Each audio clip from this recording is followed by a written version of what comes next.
स्वागत है आप सभी का हमारे चैनल पे। जैसा कि आपको पता है हमारी स्टोरी मार्शल गॉड असुरा अब पॉकेट एफएम पे मैंने उसको लाइव कर दिए। अगर आप उसको सुनना चाहते हो पॉकेट एफएम की वॉइस में, जहाँ पे emotion, fact, scenes and voice character अलग अलग सब कुछ डिटेल में है, आप उसको जाओ एक बार सुनो। उसका लिंक मैं डिस्क्रिप्शन में दे दूंगा। हम ये वॉइस इसलिए ऐड कर रहे हैं ताकि ह्यूमन टच दे सके एंड एआई वॉइस कंटेंट से सेफ रख सके। प्राचीन रक्त सक्रिय हो गया है। पार्थ, अब तुम्हारा समय आ गया है। MGA अध्याय 151 रहस्यमय धूसर लबादाधारी व्यक्ति। लाइफलाइन के भीतर हर तरफ सुरंगें फैली हुई थीं। हालांकि सभी सुरंगों का अंतिम छोर एक ही जगह पर आकर मिलता था।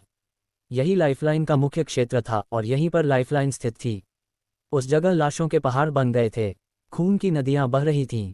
खून की दुर्गंध हर कोने तक फैल गई थी, लेकिन चाहे वह दृश्य कितना भी भयावह क्यों न हो, हॉल के बीचों बीच पड़ी वस्तु से कहीं अधिक डरावना था। यह एक अंडाकार चट्टान थी, 10 मीटर लंबी, 7 मीटर चौड़ी, 5 मीटर ऊंची और गहरे लाल रंग की। इस पर जगह जगह चिन्ह बने हुए थे और इससे लगातार फड़फड़ाने जैसी आवाजें आ रही थीं। अगर कोई गौर से देखता तो उसे पता चलता कि यह धड़क रही थी। ये तो महज एक साधारण पत्थर कैसे हो सकता है? ये तो एक विशाल हृदय जैसा था।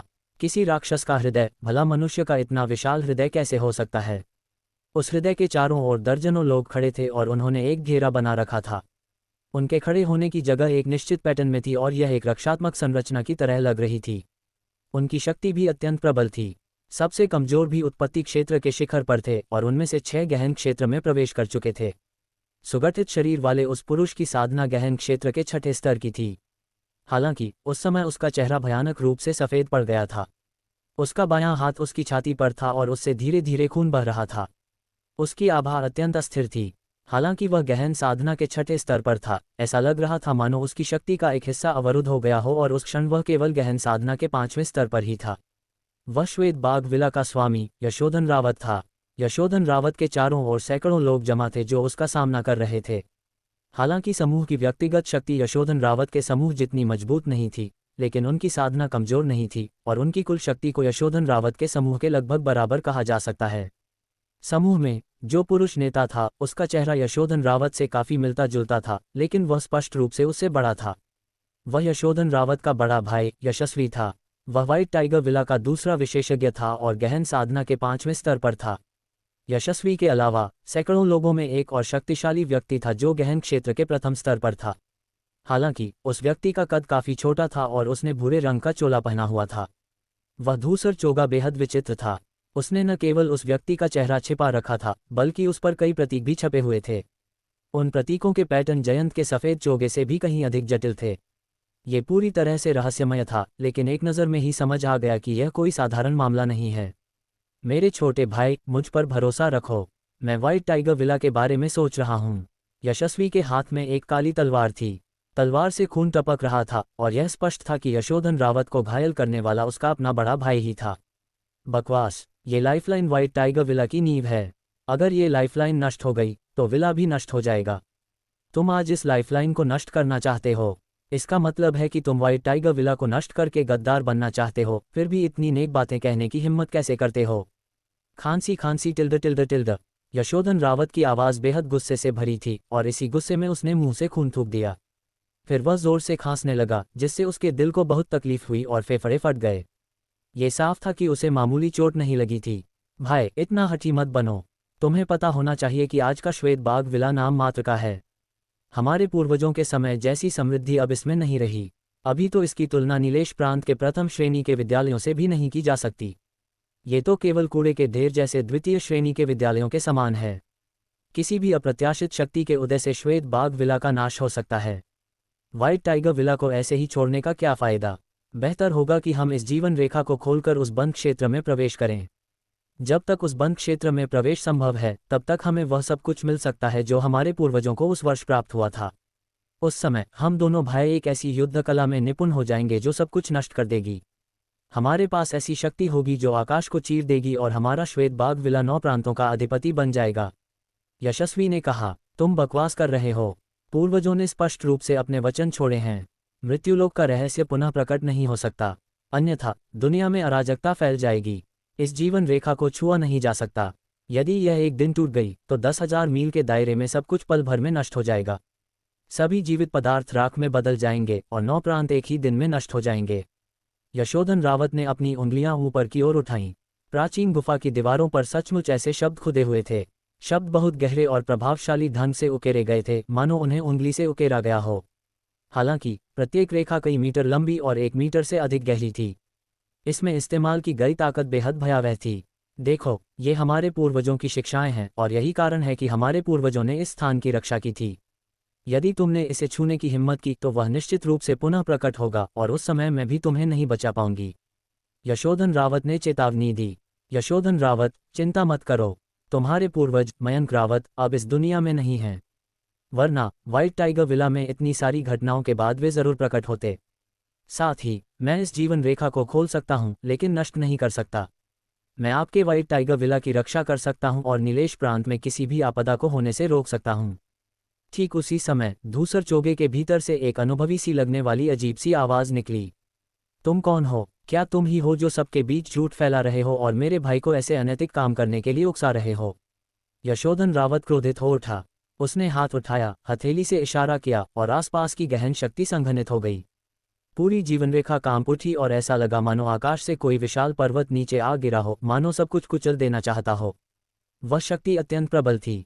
उत्पत्ति क्षेत्र में मौजूद लगभग सभी को पीछे हटना पड़ा। यहाँ तक कि गहन क्षेत्र के विशेषज्ञों के पास भी इसका प्रतिरोध करने का कोई तरीका नहीं था। हालांकि उस हमले का सामना करते हुए धूसर चोगा पहने व्यक्ति टस से मज नहीं हुआ। ऐसा लग रहा था मानो उसे इस बात का पूरा भरोसा था कि वह उस हमले को रोक लेगा। धमाका अचानक एक आकृति तेजी से गुजरी। यशस्वी भूत की तरह धूसर चोगे वाले व्यक्ति के सामने प्रकट हुआ। उसने अपनी मुट्ठी हवा में उठाए और जोरदार शक्ति का विस्फोट किया। उसने यशोधन रावत के हथेली के हमले को नाकाम कर दिया। हवा में तीव्र तरंगें उठीं और हर जगह जोरदार धमाके गूंज उठे। पूरी लाइफलाइन में तनाव चरम पर पहुंच गया। अगर 2 गहन क्षेत्र के विशेषज्ञों ने अपने दबाव को घुमाकर तरंगों को निष्क्रिय न किया होता तो उत्पत्ति क्षेत्र के सभी विशेषज्ञ तरंगों से हिलकर मर जाते। गहन स्तर के लोगों की यही भयावहता थी। गहन स्तर में एक निश्चित स्तर की उन्नति के बाद व्यक्ति को असीम शक्ति प्राप्त हो जाती थी। जब गहन स्तर के 5वें स्तर की शक्ति रखने वाले 2 विशेषज्ञों ने युद्ध किया तो उनकी शक्ति वास्तव में ऐसी थी जो दुनिया को हिला सकती थी। भाई, क्या आप इस सज्जन के प्रति इतने असभ्य हो सकते हैं? वह मेरे व्हाइट टाइगर विला के अतिथि हैं और हमारी मदद कर रहे हैं। यशस्वी गरजते हुए बोला। बकवास! कोई बाहरी व्यक्ति मेरे व्हाइट टाइगर विला के बारे में कैसे सोच सकता है? साफ है कि वह यहाँ सुनसान इलाके के रहस्यों को जानने आया है। इस व्यक्ति की मंशा बुरी है। आप उसकी बातों पर कैसे विश्वास कर सकते हैं? यशोधन रावत गुस्से से कांप उठा, क्योंकि जिस व्यक्ति ने उसके भाई को दुश्मन बनाया था और जो व्हाइट टाइगर विला में हुए विद्रोह का सरगना था, वह वही धूसर लबादा पहने हुए व्यक्ति था। उसकी शक्ति 6ठे स्तर से 5वें स्तर तक सीमित होने का कारण यशस्वी के हाथ में मौजूद काली तलवार थी। वह काली तलवार भी उसी धूसर वस्त्रधारी व्यक्ति द्वारा प्रदान की गई थी। आप सही कह रहे हैं। मैं मृत क्षेत्र के रहस्यों को जानने आया हूं, लेकिन मैं इस पर अपना एकाधिकार नहीं जमाऊंगा। मैं इसे आपके साथ साझा करूंगा और जैसा कि मैंने कहा, मैं नीलेश प्रांत में कोई आपदा नहीं लाऊंगा। लेकिन अगर आपको मुझ पर विश्वास नहीं है तो मैं कुछ नहीं कर सकता। यशस्वी, अब और शब्द बर्बाद करने की जरूरत नहीं है। हमला करो। धूसर चोगा पहने व्यक्ति ने उदासीनता से कहा। भाई, अगर तुम नहीं हिले तो मुझे निर्दयी कहना गलत होगा। यशस्वी ने दांत पीसे और उसकी निगाहें चमक उठीं। साफ दिख रहा था कि वह अपनी भावनाओं से खुद को अलग नहीं कर पा रहा था। तुम गद्दार हो। दयालु होने का दिखावा मत करो। तुमने वीर सिंह राठौर को भी मार डाला, फिर भी तुम इस तरह का व्यवहार कर रहे हो। व्हाइट टाइगर के 5 रक्षक, विला के कुलीन लोग, मेरे पीछे आओ और इन सभी गद्दारों को मार डालो। यशोधन रावत क्रोधित हो उठा। वह चिल्लाया और उसके शरीर में व्याप्त गहन शक्ति आकाश तक पहुंच गई। उसी समय गहन क्षेत्र के 5 रक्षकों और उत्पत्ति क्षेत्र के शिखर पर मौजूद दर्जनों लोगों ने भी अपने शरीर के भीतर से अपनी शक्ति का विस्फोट किया। अत्याचारी शक्ति हवा में समाहित होकर दर्जनों विशाल गैंडों में परिवर्तित हो गई। ये गैंडे उत्पत्ति शक्ति और गहन शक्ति से संघनित हुए थे, फिर भी वे वास्तविक प्रतीत होते थे, जीवंत और यथार्थवादी थे। सबसे महत्वपूर्ण बात यह थी कि उनके शरीर से प्रकाश की एक परत निकल रही थी। उस प्रकाश ने यशोधन रावत और अन्य लोगों को घेर लिया था और वे अविनाशी और अयेश शक्ति का प्रदर्शन कर रहे थे। गर्जन! अचानक गैंडों का झुंड बाघ की तरह दहाड़ते हुए हवा में उड़ने लगा और तेजी से आगे बढ़ने लगा। वे पागलों की तरह अपने आसपास की ओर दौड़ने लगे और उनके हर कदम से आसपास की हर चीज हिलने लगती, मानो वे सब कुछ रौंदकर कुचल देंगे। वह एक प्रकार की संरचना थी जिसमें आक्रमण और रक्षा दोनों क्षमताएं थीं। उस संरचना की शक्ति गहन क्षेत्र के छठे स्तर के विशेषज्ञों की पूर्ण शक्ति के बराबर थी और वह शक्ति अत्यंत भयावह थी। भाई, इसके बाद तुम्हें पता चल जाएगा कि मैं वाकई व्हाइट टाइगर विला के बारे में सोच रहा हूँ। मैं सही काम कर रहा हूँ। यशस्वी ने माथे पर शिकन डालते हुए जोर से चिल्लाया, फॉर्मेशन सेट करो। ये कहने के बाद उसके नेतृत्व में सैकड़ों लोगों की उत्पत्ति शक्ति उमड़ पड़ी। उत्पत्ति शक्ति प्रचंड हो उठी और वे तूफान की लहरों की तरह आगे बढ़े। वे हवा में एक के बाद एक लहर की तरह आगे बढ़े और गैंडों पर हमला कर दिया। अंत में वे एक क्रूर दुष्ट भेड़िए में परिवर्तित हो गए। भेड़ियों की संख्या बहुत अधिक थी और वे गैंडों से लड़ रहे थे। उनकी संख्या असंख्य थी। हालांकि भेड़ियों की ताकत गैंडों के बराबर नहीं थी, लेकिन उनकी संख्या बेहद भयावह थी। दोनों आपस में उलझ गए और उनमें से किसी के लिए भी आधा कदम भी आगे बढ़ना असंभव हो गया। वे जहां खड़े थे वहीं टकरा गए और कान फाड़ देने वाली गड़गड़ाहट अंतहीन रूप से गूंजती रही। तेज लहरों ने सब कुछ तहस नहस कर दिया और धरती ऐसे कांप उठी मानो भूकंप आ गया हो। विशेष रूप से बनाई गई गुफा की दीवारों पर भी छोटी छोटी दरारें पड़ गईं। टकराव की शक्ति बहुत प्रबल थी और मुठभेड़ भी बेहद भयावह थी। इससे भी अधिक भयावह बात यह थी कि संरचनाओं के कारण दोनों पक्षों की गहन और उत्पत्ति शक्ति पर्याप्त थी और वह मुठभेड़ लंबे समय तक चली। हालांकि चाहे शक्ति कितनी भी प्रबल क्यों न हो, एक समय ऐसा आता है जब वह कमजोर पड़ जाती है। जब वे दो अत्याचारी संरचनाएं कई घंटों तक आपस में टकराती रहीं, तो उत्पत्ति लोक में लगभग सभी लोग गिर पड़े। उनकी उत्पत्ति शक्ति पूरी तरह से नष्ट हो गई और उसका एक अंश भी शेष नहीं रहा। वे जमीन पर ऐसे पड़े थे मानो मरने वाले हों, बिना जरा भी हिले डुले। केवल यशोधन रावत और 5 रक्षक ही बच पाए। यशस्वी की हालत और भी बदतर थी। सैकड़ों लोगों में से केवल वही और धूसर वस्त्रधारी व्यक्ति ही खड़े रह पाए। धूसर चोगा पहने वह व्यक्ति चुपचाप सब कुछ देख रहा था और उसने हमला नहीं किया। यशस्वी भी कमजोर नहीं था। उसके हाथ में मौजूद काली तलवार से लगातार एक अजीब सी शक्ति निकल रही थी और वह शक्ति धीरे धीरे उसके शरीर में समा रही थी। इसी अजीब शक्ति के कारण वह बिना किसी नुकसान के 6 लोगों से एक साथ लड़ सका। गद्दार, अपनी बची हुई जान भी कुर्बान कर दूं तो भी तुम दोनों को मार डालूंगा। अचानक यशोधन रावत चिल्लाया और उसके शरीर में समाई हुई गहन शक्ति ज्वार की तरह उमड़ पड़ी, ज्वालामुखी की तरह फूट पड़ी और उसकी शक्ति पल भर में कई गुना बढ़ गई। उसके पीछे खड़े 5 रक्षकों पर भी उसकी इच्छाशक्ति का प्रभाव पड़ा और उन्होंने अपने शरीर की सारी गहन शक्ति को बाहर निकालकर उस संरचना की ओर भेज दिया। वे यशस्वी और धूसर वस्त्रधारी व्यक्ति को एक ही प्रहार में समाप्त करना चाहते थे। 6 गहन स्तर के विशेषज्ञों की पूरी शक्ति ने मिलकर हवा में एक विशाल गैंडे का रूप धारण कर लिया। वह शक्ति पहले से कहीं अधिक थी, यहाँ तक कि उसने पहले के दर्जनों गैंडों की शक्ति को भी पार कर लिया। मेरे छोटे भाई, मुझे निर्दयी होने के लिए दोष मत देना। यशस्वी ने अचानक मुट्ठी भींची और काली तलवार काली धुंध में बदल गई। वह काली धुंध छोटी छोटी सांपों की तरह उसके दाहिने हाथ में घुस गई। एक अजीब और शक्तिशाली शक्ति संघनित होकर बाहर निकली। आसमान को चीर देने वाला मुक्का।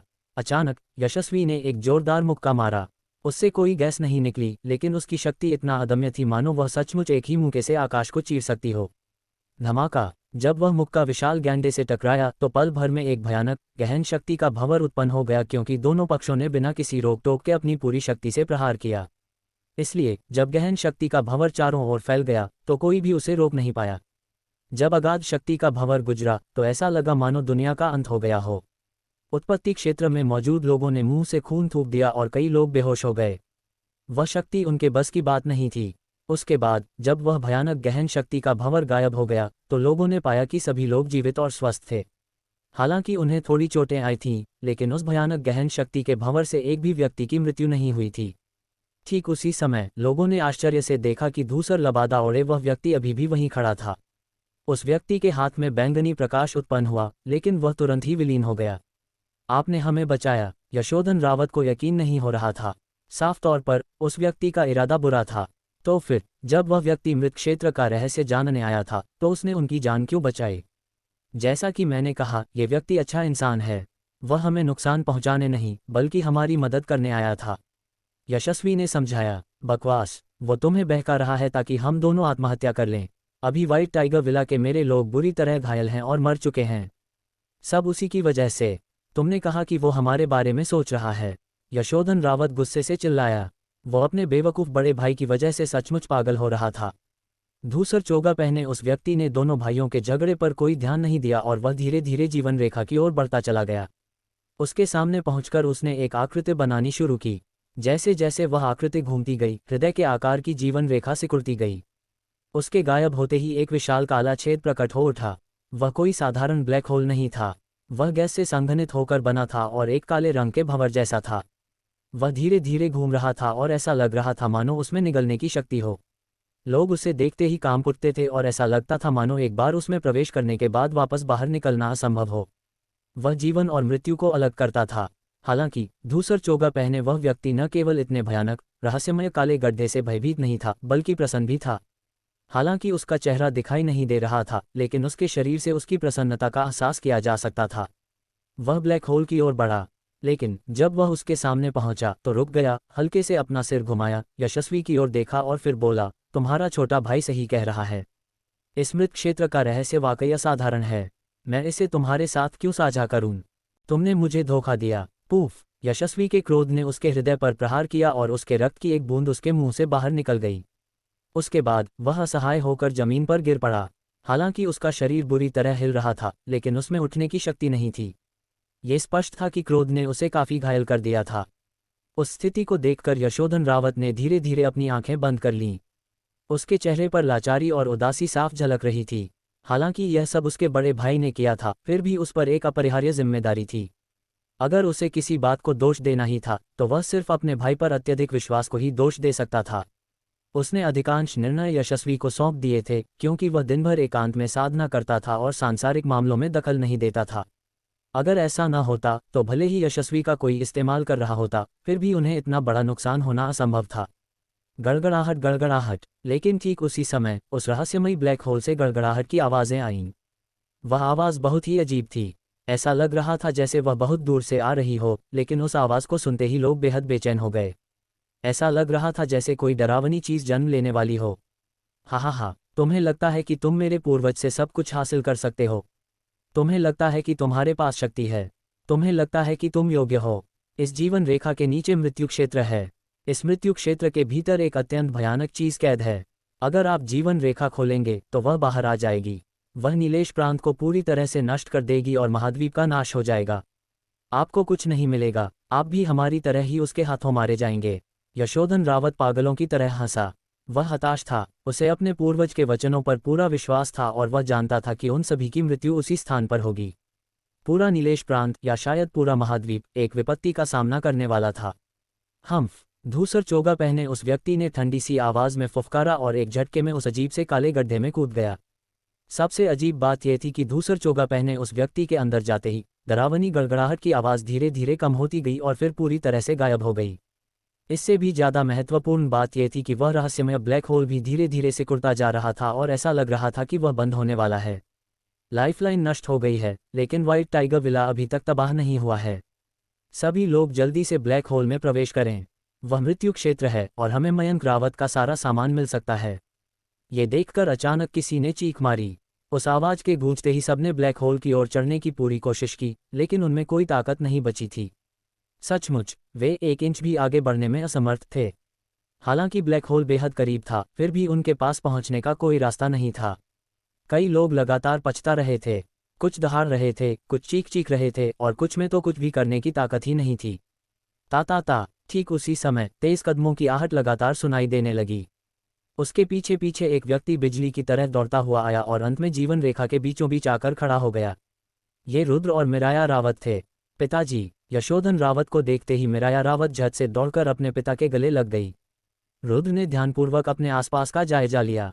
अभी अभी सुनी बातों से रुद्र को यह आभास हुआ कि वहां कोई और भी शक्तिशाली व्यक्ति मौजूद था, लेकिन स्पष्ट रूप से उस समय वह व्यक्ति वहां से जा चुका था। रुद्र, जल्दी से ब्लैक होल में प्रवेश करो। निस्संदेह यही सम्राट के मकबरे का प्रवेश द्वार है। जब रुद्र की नज़र ब्लैक होल की ओर पड़ी तो मायावी रानी की मधुर आवाज़ सुनाई दी, जो असामान्य रूप से उत्साहित थी। लगभग उसी समय जब मायावी रानी बोल रही थी, रुद्र ब्लैक होल की ओर दौड़ा। उस समय ब्लैक होल पहले से ही बहुत छोटा था। रुद्र के लिए उसमें प्रवेश करना असंभव था, इसलिए उसने केवल ताली बजाई और गोता लगाने की मुद्रा में सिर के बल ब्लैक होल में छलांग लगा दी। कुछ क्षण बाद ब्लैक होल पूरी तरह से बंद हो गया और लाइफलाइन से गायब हो गया। ऐसा लगा मानो वह कभी प्रकट ही नहीं हुआ था और उसने अपने पीछे कोई निशान नहीं छोड़ा। उस क्षण कई लोग बेहद निराश हुए। उन्हें लगा कि वे अपने समय के विशेषज्ञ बनने का मौका गंवा चुके हैं। आखिरकार उसी वर्ष मयंक रावत ने मृत्यु क्षेत्र में प्रवेश करने के बाद कुछ विशेष लाभ प्राप्त करके इतना शक्तिशाली व्यक्तित्व हासिल किया था। लेकिन साथ ही कई लोग शांत भी हो गए थे। उन्हें लगा कि लाइफलाइन के नष्ट होते ही कोई भयानक जीव बाहर निकल आएगा। उससे व्हाइट टाइगर विला तुरंत नष्ट हो जाएगा और स्वाभाविक रूप से उनकी जान भी चली जाएगी। हालांकि ऐसा कुछ होता हुआ प्रतीत नहीं हुआ। पिताजी, मिराया रावत यशोधन रावत के बगल में आराम से बैठ गई और उसकी आंखों में आंसू भर आए। मिराया, अभी अभी वो युवक कौन था? मैंने उसे पहले कभी क्यों नहीं देखा?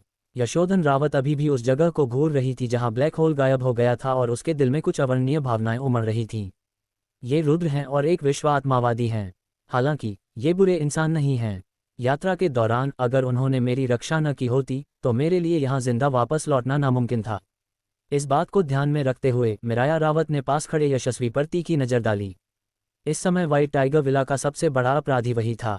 विश्व आत्मावादी यशोधन रावत चिंतनशील प्रतीत हो रहा था। वह अपने पूर्वज मयंक रावत के शब्दों पर दृढ़ विश्वास रखता था, जीवन रेखा नष्ट हो जाए तो विला भी नष्ट हो जाता है। हालांकि उस समय जीवन रेखा टूट चुकी थी, फिर भी विला पूरी तरह से सुरक्षित था।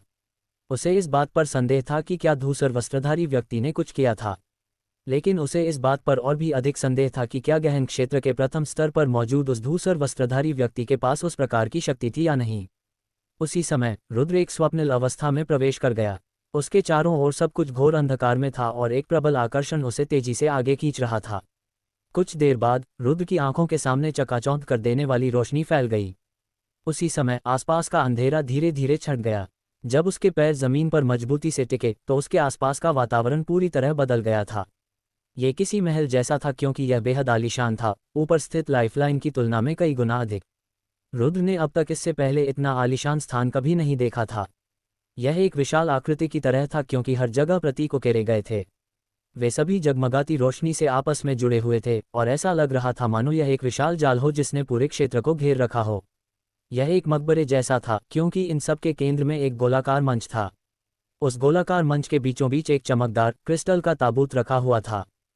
क्रिस्टल का मकबरा पारदर्शी था। रुद्र मंच पर आया और उसने स्पष्ट रूप से देखा कि मकबरे के अंदर एक बूढ़ा व्यक्ति लेटा हुआ था। उस बूढ़े व्यक्ति के बाल बर्फ जैसे सफ़ेद थे, चेहरा कागज जैसा पतला था और शरीर सूखा हुआ था मानो किसी लकड़ी का टुकड़ा हो। फिर भी इन सब के बावजूद वह एक दमनकारी अनुभूति देता था क्योंकि जब वह जीवित था तब वह स्वर्गलोक का साधक था। स्वर्गलोक का साधक, हाँ, ये तो बहुत बढ़िया है। जल्दी से मुझे इस व्यक्ति की मूल ऊर्जा को अवशोषित करने में मदद करो। जैसे ही यह अवशोषित हो जाएगी मैं गहन लोक में प्रवेश कर सकती हूँ। जब जरूरत होगी मैं अपनी शक्ति तुम्हें सौंप सकती हूँ। अभी तुम जिस तरह से काम कर रहे हो उससे तुम विराज को आसानी से मार सकते हो। यहाँ तक कि सिंदूरी पक्षी नगर का अजित परिवार भी शायद तुम्हें रोक ना पाए। मायावी रानी की मधुर आवाज़ सुनाई दी और उसी क्षण वह इतनी उत्साहित हो गई कि आध्यात्मिक जगत में बेतरतीब ढंग से उछलने कूदने लगी। वह एक खुश बच्चे की तरह व्यवहार कर रही थी क्योंकि स्वर्गलोक के विशेषज्ञ की ऊर्जा उसे बहुत आकर्षित कर रही थी। स्वर्गलोक, ये स्वर्गलोक के एक विशेषज्ञ के अवशेष हैं। क्या ये श्वेत बाघ विला के पूर्वज सबसे शक्तिशाली आक्रमण विधि में पारंगत मयंक रावत हैं?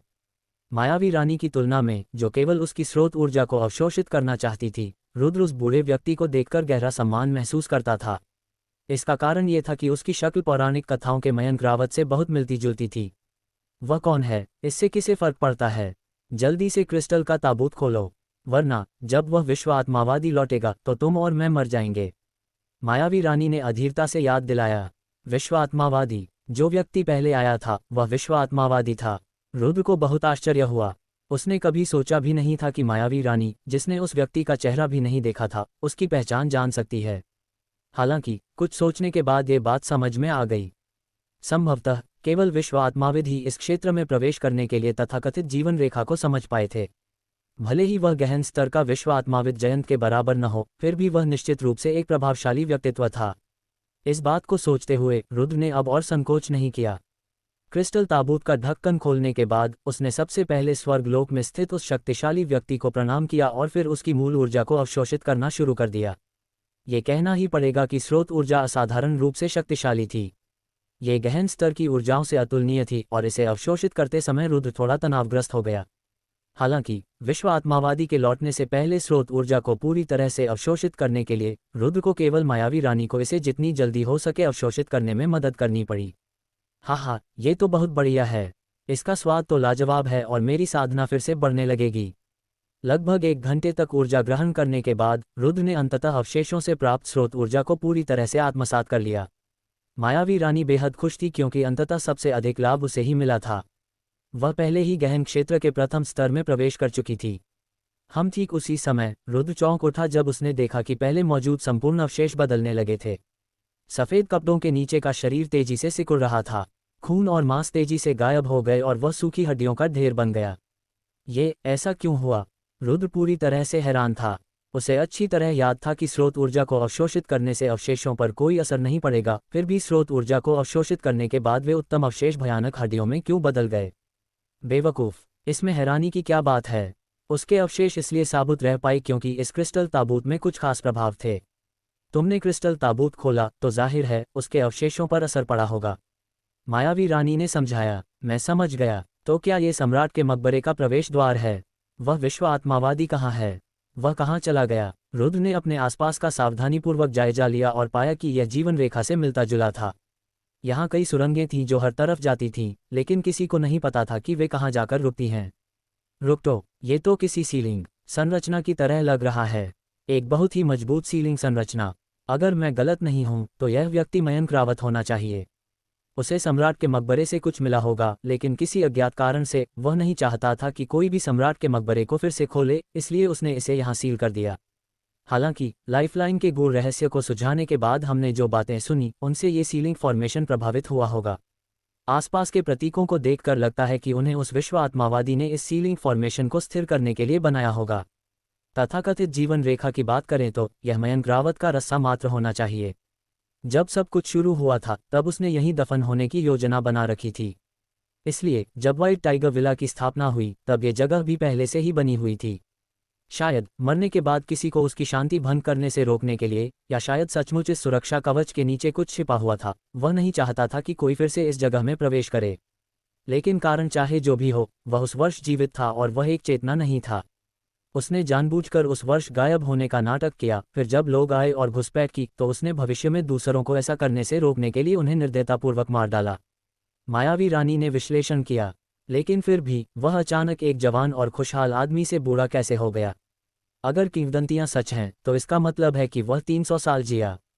ये तो मानव जीवन की सीमा से भी अधिक है ना? रुद्र बहुत उलझन में था। उसमें कुछ ऐसा जरूर समाया होगा जिसके कारण ये बदलाव आया।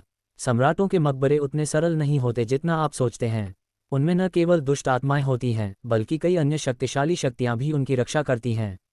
यदि वह एक युवा, एक तंदुरुस्त व्यक्ति से एक वृद्ध व्यक्ति में परिवर्तित हो सकता है, तो इसका अर्थ है कि वह कई सौ वर्ष तक जीवित रह सकता है। वास्तव में जब आपकी साधना एक निश्चित स्तर तक पहुंच जाती है तो 1000 वर्ष तक जीना असंभव नहीं है। हालांकि अभी आपको ये सोचने की जरूरत नहीं है कि वह ऐसा क्यों बन गया, बल्कि यह सोचने की जरूरत है कि क्या मयंक रावत ने कोई खजाना पीछे छोड़ा है। आपको 2 काम करने होंगे। पहला काम है उस विश्व आत्मावादी को खत्म करना। तभी आप यहाँ के खजाने पर एकाधिकार कर पाएंगे और मयंक रावत की विरासत को आगे बढ़ा पाएंगे। दूसरी बात, आपको इस जगह से बाहर निकलने का रास्ता ढूंढना होगा। अगर आपको बाहर निकलने का रास्ता ही नहीं पता तो सब कुछ व्यर्थ हो जाएगा। मायावी रानी ने गंभीरता से याद दिलाया। तभी रुद्र ने देखा कि यहाँ से बाहर निकलने का कोई रास्ता नहीं था। वह ब्लैक होल में प्रवेश कर गया और सीधे इस जगह पर आ गया, लेकिन उसके पीछे ब्लैक होल बंद हो गया। अचानक एक सुरंग के भीतर गहरे हिस्से से भूरे रंग की रोशनी निकली। ये भूरे रंग की रोशनी बेहद विचित्र थी और यह एक प्रकार की आध्यात्मिक शक्ति का संकेत थी। धिक्कार है, ये व्यक्ति तो धूसर लबादा धारण करने वाला विश्व आत्मावादी है। उस अजीब रोशनी को देखकर मायावी रानी घबरा गई। धूसर चोगाधारी विश्व आत्माविद। रुद्र काफी हैरान था, लेकिन मायावी रानी के घबराए हुए रवैये से वह समझ गया कि वह विश्व आत्माविद साधारण नहीं है। रुद्र, इस बार तुम लापरवाही नहीं कर सकते। ये विश्व आत्मावादी अत्यंत शक्तिशाली है। तुम्हारे नीलेश स्कूल के एल्डर जयंत से भी अधिक शक्तिशाली। मायावी रानी ने गंभीरता से कहा। क्या एल्डर जयंत से भी ज्यादा ताकतवर? रुद्र चौंक गया। बिल्कुल सही। विश्व स्पिरिटिस्टों की भी रैंकिंग होती है और उन्हें उनकी आध्यात्मिक निर्माण शक्ति के आधार पर रैंक किया जाता है। वे हैं श्वेत चोगा, धूसर चोगा, नीला चोगा, बैंगनी चोगा और स्वर्ण चोगा। स्पष्टतः आपके नीलेश स्कूल के जयंत एक श्वेत चोगाधारी विश्व आत्माविद हैं। उनके द्वारा धारण किए गए विश्व आत्मा श्वेत चोगा को छोड़ दे तो उनकी आध्यात्मिक निर्माण शक्ति श्वेत चोगाधारियों के दायरे में आती है। यदि अत्यंत आवश्यक हो तो आपको भी श्वेत चोगाधारी विश्व आत्माविद माना जा सकता है। अभी जो चकाचौंध भरी रोशनी हुई वह स्पष्ट रूप से उस व्यक्ति की आध्यात्मिक संरचना की शक्ति थी। यदि वह केवल आध्यात्मिक संरचना बना रहा होता तो इस प्रकार की रोशनी नहीं होनी चाहिए थी। इसका अर्थ है कि वह आध्यात्मिक संरचना की शक्ति का उपयोग करके कुछ खोलने का प्रयास कर रहा था। वह व्यक्ति वाकई बहुत प्रभावशाली है। वह इस जगह को आपसे कहीं बेहतर समझता है और उसका लक्ष्य बहुत स्पष्ट है। इतना स्पष्ट कि वह मयंक रावत की मूल ऊर्जा को भी दरकिनार कर जो कुछ भी वह भी खोल रहा है उसे खोल सकता है। अगर मेरा अनुमान सही है तो वह चीज़ मयंक रावत की स्रोत ऊर्जा से भी अधिक आकर्षक होनी चाहिए। तो मेरे पास अभी एक विचार है, मायावी रानी ने कहा। क्या विचार है? रुद्र ने जल्दी से पूछा। आध्यात्मिक निर्माण तकनीक में उनकी कुशलता आपसे कहीं अधिक है और वे उन खजानों को खोल सकते हैं जिन्हें आप नहीं खोल सकते। साथ ही चूंकि वे एक धूसर लबादाधारी विश्व आत्माविद हैं, इसलिए उन्होंने निस्संदेह किसी विश्व आत्मा के साथ अनुबंध किया होगा। उनकी शक्ति भी बिल्कुल कमजोर नहीं है, इसलिए लापरवाही न बरतें। अभी ताबूत में छिप जाओ, इंतजार करो और जब वह दूसरी सुरंगों में जाए तो ताबूत से बाहर निकलकर एक ऐसा जाल बिछा दो जिससे उसकी शक्ति को दबाया जा सके। खजाने खोलने के बाद वह आएगा और मयंक रावत की मूल ऊर्जा को अवशोषित करेगा। उस समय तुम उस पर घात लगाकर हमला करना और उसके पास जो कुछ भी है सब कुछ छीन लेना। मायावी रानी ने याद दिलाया। हम खरगोशों का इंतजार करते हुए पेड़ के ठूंठ की रखवाली करना और मछुआरा इसका फायदा उठाता है ना?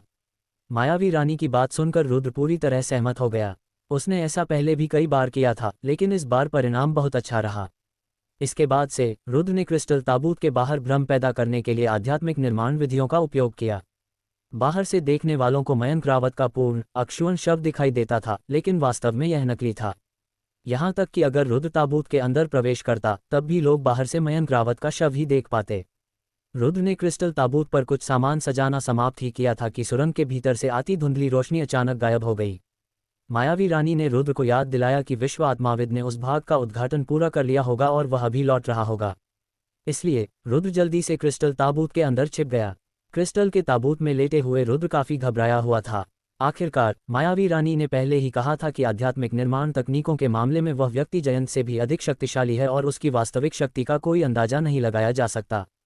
हालांकि मायावी रानी ने गहन क्षेत्र में प्रवेश कर लिया था और उसकी मदद से रुद्र गहन क्षेत्र के छठे स्तर के विशेषज्ञों से भी लड़ सकता था, लेकिन बिना दमनकारी जाल बिछाए रुद्र आश्वस्त नहीं था। ता हालांकि जब हल्की पदचाप सुनाई दी और धीरे धीरे दूर होती चली गई तो रुद्र का तनावग्रस्त हृदय शांत हो गया। विश्व आत्मावादी ने अपनी आध्यात्मिक शक्ति का प्रयोग नहीं किया, जिसका अर्थ था कि वह आत्मविश्वास से भरा हुआ था। मकबरे के अंदर उसे पूरा यकीन था कि वह अकेला है। उसके बाद रुद्र ने क्रिस्टल ताबूत के चारों ओर जाल बिछाना शुरू कर दिया। जैसे जैसे वह जाल बिछाता गया उसे मकबरे में बदलाव महसूस होने लगे। हालांकि सतह पर कुछ भी असामान्य नहीं था, लेकिन यह आभास ऐसा था मानो कोई अत्यंत शक्तिशाली शक्ति पुनर्जीवित होने वाली हो। धिक्कार है, यह एहसास बहुत बेचैन करने वाला है। वह आदमी इस सीलिंग फॉर्मेशन को समझकर सम्राट के मकबरे का प्रवेश द्वार खोलकर बुरी आत्माओं को बाहर तो नहीं निकाल रहा है। रुद्र ज्यादा शांत नहीं था। इसकी वजह यह थी कि वह मकबरे के अंदर बंद था। उसे बाहर निकलने का रास्ता नहीं पता था, इसलिए अगर कोई दुष्ट आत्मा बाहर निकल आती तो उसे भागने का रास्ता नहीं पता होता और वह निश्चित रूप से मर जाता। चिंता मत करो, इस सीलिंग फॉर्मेशन का मूल तत्व यही है। अगर वह सीलिंग फॉर्मेशन को खोलना चाहेगा तो वह इसे स्थिर करने के लिए प्रतीकों का उपयोग नहीं करेगा। अगर मेरा अनुमान सही है तो वह किसी भी जीव को मुक्त नहीं करने वाला है। वह संभवतः एक सीलबंद मार्शल कौशल को खोल रहा है, जो कि मृत क्षेत्र का रहस्य है जिसका उसने पहले जिक्र किया था। मायावी रानी ने समझाया। सच में, ये तो बहुत बढ़िया होगा। उस पर रुद्र बेहद उत्साहित हो गया। आखिर मयंक रावत ने उस साल जो मार्शल आर्ट कौशल हासिल किया था वह वाकई अद्भुत था। अगर वह उसे पा लेता तो यह मानो तुरुप का पत्ता हासिल करने जैसा होता।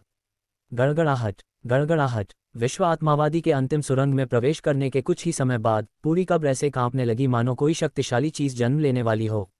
हालांकि यह उस शोर से बिल्कुल अलग था जो उसने लाइफलाइन में पहले सुना था। वह लगभग काम पूरा कर चुका है। मेरे अनुमान बिल्कुल सही निकले। वह जो खोल रहा है वह एक गुप्त विधि है, और भले ही यह मृत्यु क्षेत्र का रहस्य न हो, यह कोई साधारण मार्शल कौशल नहीं होगा, वरना इतनी बड़ी हलचलें नहीं होती। मायावी रानी ने उत्साह से कहा। रुद्र भी इसी तरह उत्साहित था और उसने जाल बिछाने की गति तेज कर दी। वह टिल्ड टिल्ड टिल्ड। ठीक उसी समय हर दिशा से बाघ की दहाड़ सुनाई दी। वह आवाज इतनी तेज थी कि मानो पूरी दुनिया हिल गई हो। ये हजारों जानवरों के असली राजा की दहाड़ थी। ये किसी के भी दिल को दहला सकती थी, लोगों के मन में भय पैदा कर सकती थी और उन्हें आत्मसमर्पण करने पर मजबूर कर सकती थी। हे भगवान, ये आवाज! तुमने कहा था कि वो बुरी आत्माओं को नहीं छोड़ रहा था। रुद्र के माथे पर पसीना आ गया था क्योंकि वो उस गर्जना से ही उस वस्तु की शक्ति को महसूस कर सकता था। बेवकूफ़, तुम विश्व आत्मावादी हो, लेकिन तुम बुरी आत्माओं और आत्माओं में अंतर भी नहीं कर सकते। क्या बुरी आत्मा की आभा इतनी दयालु होगी? यह कोई बुरी आत्मा नहीं है। यह एक बहुत बड़ा अवसर है क्योंकि यह कोई साधारण मार्शल कला नहीं है।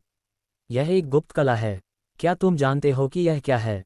मायावी रानी उम्मीदों पर खरा न उतर पाने से निराश लग रही थी, लेकिन उसकी आवाज़ में असामान्य उत्साह था।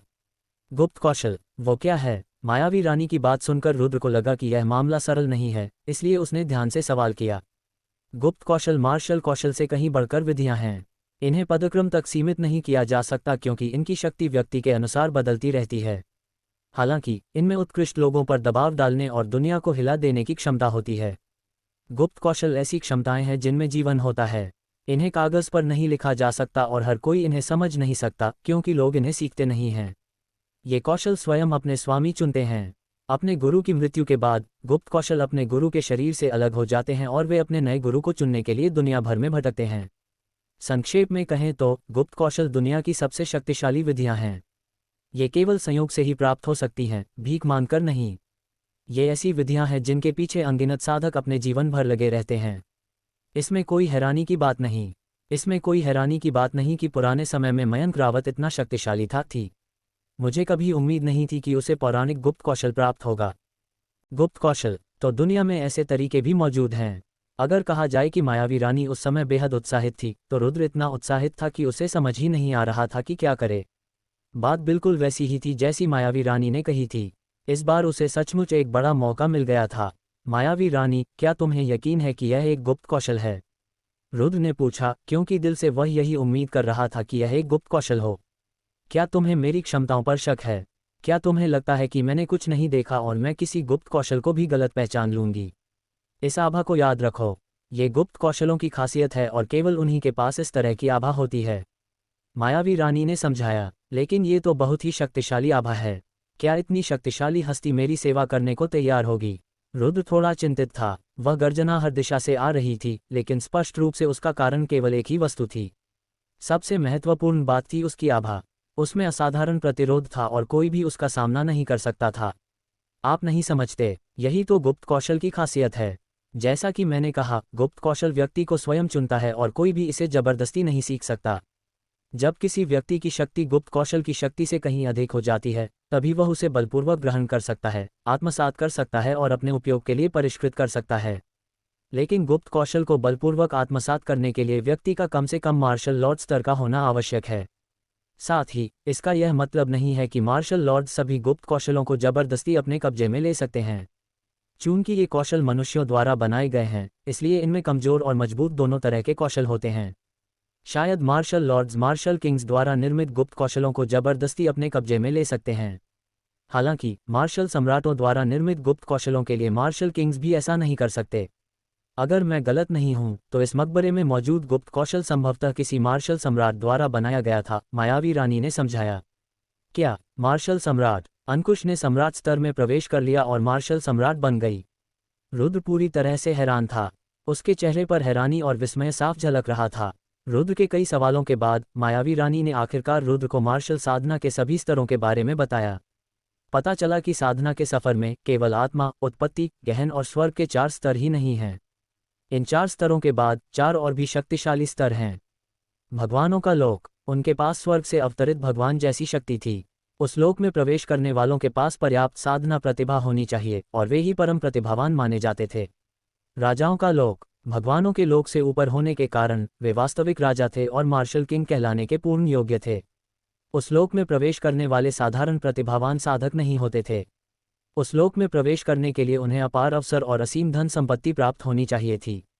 सम्राट का लोक, एक ऐसा लोक जो राजा के लोक से कहीं अधिक श्रेष्ठ था। जो लोग उस लोक में प्रवेश कर पाते थे, वे साधारण नहीं होते थे। यदि उनके पास दिव्य शरीर न भी होता, तो उनका रक्त अद्वितीय होता। संक्षेप में, उनमें ऐसी क्षमता होती थी जो सामान्य लोगों में नहीं होती थी, और ऐसी योग्यताएं होती थीं जो सामान्य लोगों के पास नहीं होती थीं।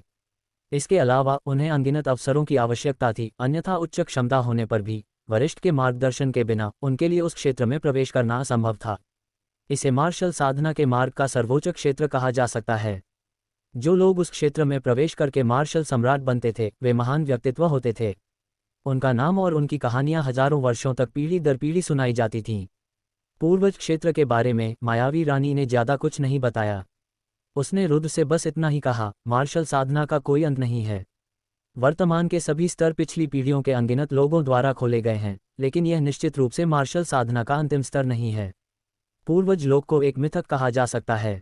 उस लोक में प्रवेश करने वाले लोगों की संख्या अत्यंत कम थी। हालांकि ये निश्चित रूप से नहीं कहा जा सकता था कि पूर्वज लोक ही मार्शल साधना का अंतिम पड़ाव था, क्योंकि जो लोग पूर्वज लोक में प्रवेश करके मार्शल पूर्वज बन जाते थे वे प्राचीन दानव होते थे जिनकी पूजा देवताओं के समान की जाती थी। फिर भी वे मार्शल साधना करना बंद नहीं करते थे और उसे जारी रखते थे।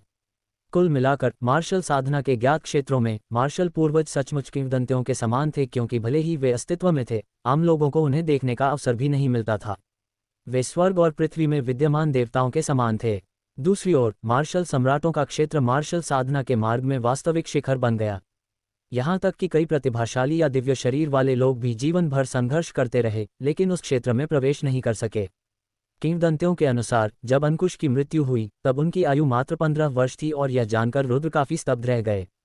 15 वर्ष की आयु में ही वह मार्शल सम्राट बन गए। ये कुछ ज्यादा ही भयावह था, लेकिन कुछ और गहन चिंतन के बाद रुद्र को अचानक ज्ञान प्राप्त हुआ और उन्हें सम्राट के मकबरे का अर्थ समझ में आ गया। तुम इतना हैरान क्यों हो रहे हो? यहाँ की गुप्त कला निस्संदेह किसी मार्शल सम्राट द्वारा बनाई गई है। इस आभा के साथ यह कोई गलती नहीं हो सकती। हालांकि इसका यह मतलब नहीं है कि इसे अंकुश ने बनाया था। वैसे भी किंवदंतियां तो केवल किंवदंतियां ही होती हैं। किंवदंतियों और वास्तविकता में बहुत बड़ा अंतर होता है। इसलिए भले ही इस गुप्त कौशल को अंकुश ने बनाया हो, इसका यह मतलब नहीं है कि वह 15 वर्ष की आयु में सम्राट बन गया और मार्शल सम्राट का दर्जा प्राप्त कर लिया। शायद उस समय वह एक बूढ़ा व्यक्ति था जिसका जीवन अंतिम पड़ाव पर था, इसलिए उसने मकबरा बनवाया और खुद को उसमें दफना लिया। रुद्र के विचारों को भांपते हुए मायावी रानी ने उसे याद दिलाने के लिए ये शब्द कहे। मायावी रानी का विश्लेषण सुनकर रुद्र ने सहमति में सिर हिलाया।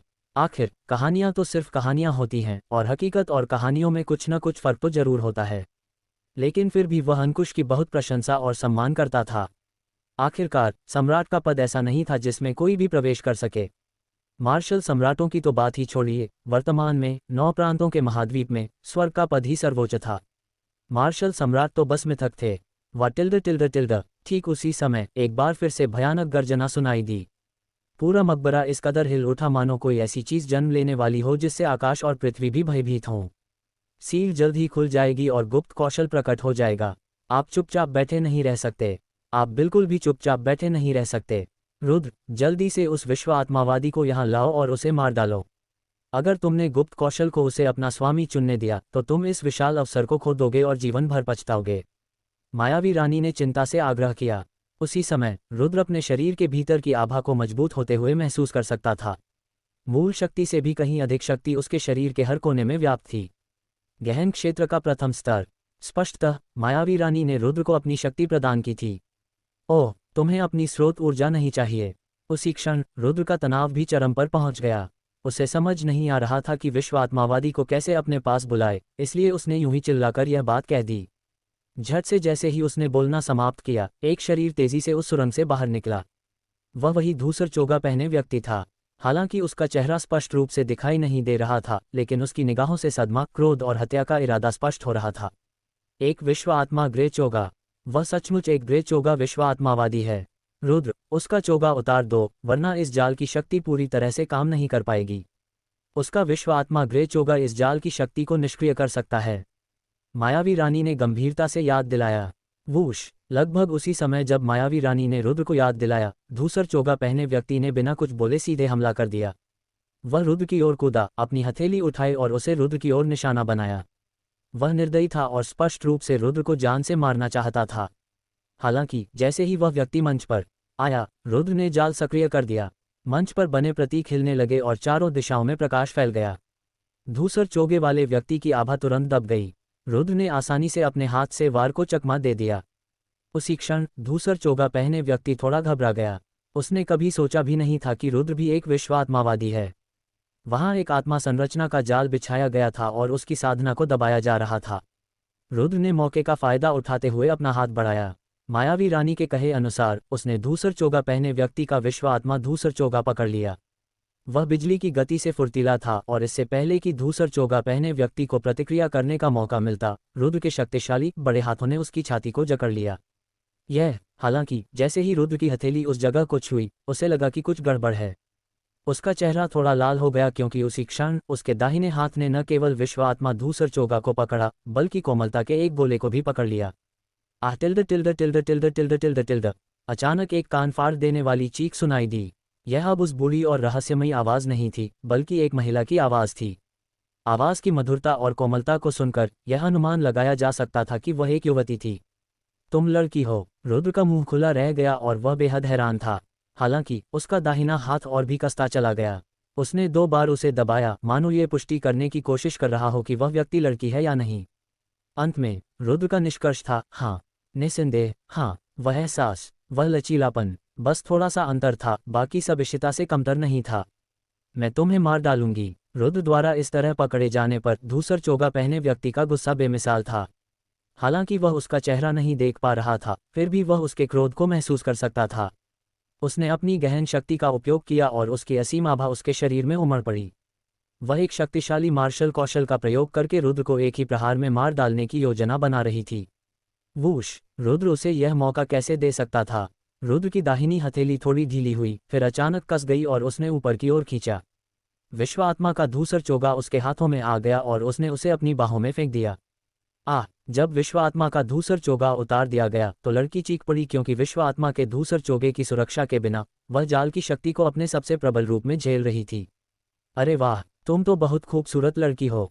उसी क्षण रुद्र की निगाहें भावहीन हो गईं और वह अपने सामने के दृश्य में खो गया। विश्व आत्मा के धूसर लबादे के नीचे कोई तुच्छ बूढ़ा व्यक्ति नहीं था। वह एक ऐसी लड़की थी जो इतनी सुंदर थी कि उसकी सुंदरता अपूरणीय थी। नुकीले जबड़े और गोरे चेहरे के साथ उसका चेहरा सचमुच अंडाकार था। उसका नन्हा चेहरा न सिर्फ कोमल था, बल्कि चेहरे की बनावट भी बेहद खूबसूरत थी। उसकी चमकीली बड़ी बड़ी आंखें किसी को भी मोहित कर सकती थीं। वह इशिता की तरह मोहक नहीं थी, न ही काव्या की तरह पवित्र। वह निर्मल और आकर्षक दोनों थी, मानो किसी निर्मल तालाब के बीचों बीच कोई मोहक फूल खिला हो। जब उस युवती ने बैंगनी रंग की स्कर्ट पहनी और स्कर्ट के नीचे से उसके बर्फ जैसे सफ़ेद खूबसूरत पैर दिखाई दिए, तो वह एक छोटी मोहक महिला जैसी लग रही थी। वह ऐसी थी कि अगर कोई उसके जादू से मर भी जाए तो वह उसे वापस नहीं लौटाएगी। उसका रंग रूप इशिता और काव्या से कहीं अधिक सुंदर था। रुद्र ने अब तक जितनी भी सुंदरियां देखी थीं, उनमें से केवल रुद्र की आध्यात्मिक दुनिया में रहने वाली मायावी रानी ही उस लड़की के बराबर थी। लेकिन वह लड़की बिल्कुल अलग थी। हालांकि दोनों ही बेहद आकर्षक महिलाएं थीं, लेकिन अगर मायावी रानी एक अजीब और शरारती किस्म की थी, तो वह लड़की ठंडी लेकिन खूबसूरत किस्म की थी जो बाकी सबसे अलग थलग रहती थी। अरे दुष्ट राक्षस, क्या देख रहे हो? क्या तुमने पहले कभी सुंदरियां नहीं देखीं? अब जल्दी से इसे मार डालो। जब वह गुप्त कौशल प्रकट होगा तो कौन जाने वह तुम्हें चुनेगा या उसे। रुद्र जब खाली निगाहों से घूर रहा था तो मायावी रानी निराशा में चिल्लाई, क्या उसे मार डालोगे? ये शब्द सुनकर रुद्र का दिल बैठ गया। अगर उसे किसी बेहद जघन्य अपराधी को मारने का आदेश दिया जाता तो रुद्र जरा भी दया नहीं दिखाता। लेकिन अगर उसे किसी ऐसे व्यक्ति को मारने का आदेश दिया जाता जिसका उससे कोई द्वेष नहीं था और जो इतनी खूबसूरत युवती भी थी, तो वह ऐसा बिल्कुल नहीं कर सकता था। कितना नीच इंसान है तू! मेरी साजिश रचने की हिम्मत कैसे हुई? आज मैं तेरे शव के 10,000 टुकड़े कर दूंगा। ठीक उसी समय लड़की ने जोर से चीख मारी। उसके काले बाल बैंगनी रंग के हो गए और उसकी मनमोहक आंखें भी बैंगनी हो गईं। उसके शरीर से लगातार बैंगनी रंग की गैस की लकीरें निकल रही थीं। वे प्रकाश, पानी और आग जैसी लग रही थीं। वे बेहद विचित्र थीं और लड़की के चारों ओर चक्कर लगा रही थीं, साथ ही आपस में उलझ भी रही थीं। उसी समय लड़की को केंद्र में रखकर अदृश्य लहरों की परतें लगातार फैलती गईं। एक लहर के बाद दूसरी लहर आती गई और हर लहर पिछली लहर से ज्यादा शक्तिशाली थी।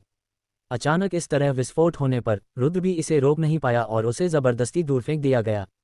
वूश! वह अचानक हुए हमले से अचंभित रह गया और रुद्र ऊंचे मंच से गिर गया। एक शानदार बैकफ्लिप के साथ वह मजबूती से जमीन पर उतरा। हालांकि जब उसने दोबारा मंच की ओर देखा तो वह शांत नहीं रह सका।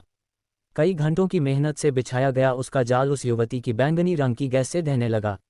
अनगिनत प्रतीक चूर चूर होकर राख में बदलने लगे और दुनिया से गायब हो गए। ये लड़की काफी ताकतवर है। ये स्पष्ट रूप से गहन क्षेत्र के पहले स्तर पर ही है। वह मुझे इस जाल से बाहर निकालने में कैसे कामयाब हुई?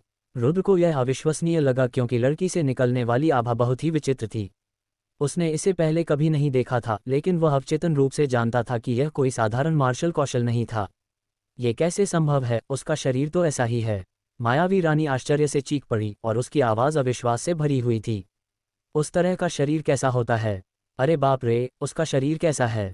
रुद्र को भी इस बात का एहसास हो गया था कि कुछ गड़बड़ है, क्योंकि उसके सामने खड़ी लड़की उस पर बहुत दबाव डाल रही थी। ये जानना जरूरी है कि मायावी रानी द्वारा अपनी शक्ति प्रदान करने के बाद रुद्र गहन क्षेत्र के प्रथम स्तर पर पहुंच गया। अपनी क्षमताओं के बल पर वह गहन क्षेत्र के चौथे स्तर के योद्धाओं को आसानी से मार सकता था। यदि वह अपनी विशेष शक्ति, अपने रक्त में मौजूद सुनहरी बिजली का उपयोग करके अपनी साधना को गहन क्षेत्र के दूसरे स्तर तक बढ़ा ले, तो गहन क्षेत्र के 5वें स्तर के योद्धाओं को हराना उसके लिए कोई मुश्किल नहीं होगा। केवल गहन क्षेत्र के 6ठे स्तर के योद्धा ही उसका मुकाबला कर सकते थे।